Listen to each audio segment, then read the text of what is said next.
আজকের ভিডিওতে আপনাদেরকে জানাবো মুসা আলাইহিসসালাম কেন আজরাইলকে চর মেরে কানা করে দিয়েছিলেন এবং মুসা আলাইহিসসালামের মৃত্যুর বিস্ময়কর ঘটনা। মুসা আলাইহিসসালাম ছিলেন বনি ইসরায়েলের একজন কিতাবধারী নবী। তার জীবনে অনেক বিস্ময়কর ঘটনা ঘটে।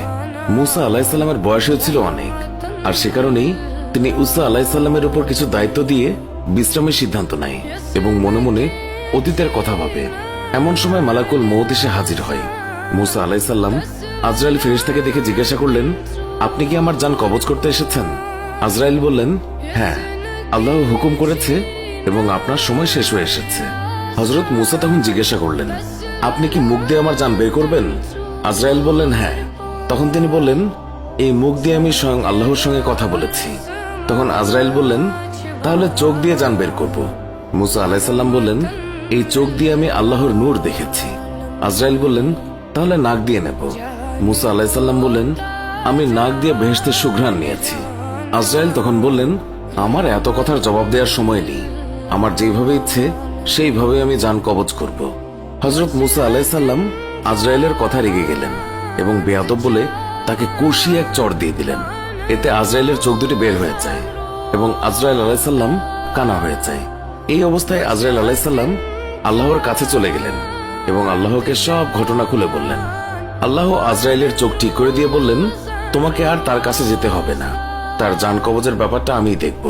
কয়েকদিন পর আল্লাহ ওহী মারফত মুসা আলাইহিসসালামকে বললেন, হ্যাঁ মুসা, তুমি যদি একটি মেষের পশমের সংখ্যা পরিমাণ হায়াতের জন্য আরজি করো, আমি তোমাকে তত বছর হায়াত বাড়িয়ে দেব। তুমি যত বছর বাঁচতে চাও আমি তোমাকে তত বছর বাঁচিয়ে রাখবো।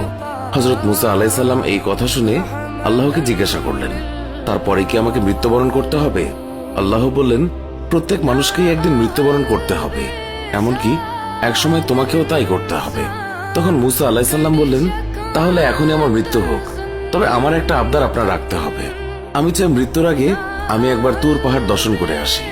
আল্লাহ মুসা আলাইহিসসালামের আবেদন মঞ্জুর করেন এবং তুর পাহাড়ে যাত্রার আদেশ দেন।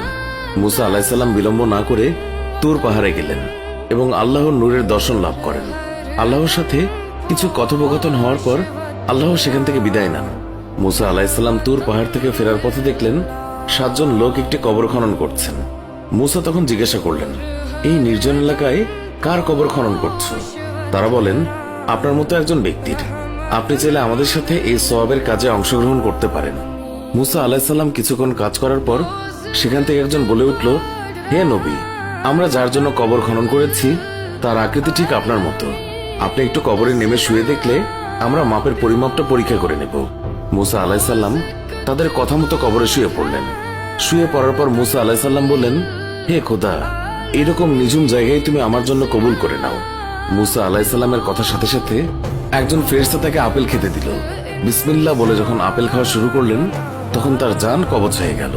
তখন উপস্থিত ফেরেশতা মুসা আলাইহিসসালামকে কবর থেকে তুলে গোসল করিয়ে জানাজা করে কবর দিয়ে দিল। পৃথিবীতে তার কবরের অস্তিত্ব আজও অজানা রয়ে গেছে। তিনি প্রায় 150 বছর বেঁচে ছিলেন। এই ছিল আমাদের আজকের ভিডিও। আমাদের এই ভিডিও সম্পর্কে মন্তব্য জানাতে কমেন্ট করুন। ভিডিওটি ভালো লাগলে লাইক দিন। আমাদের অন্য ভিডিওগুলোও দেখুন। এখনকার মতো বিদায় নিচ্ছি, দেখা হবে।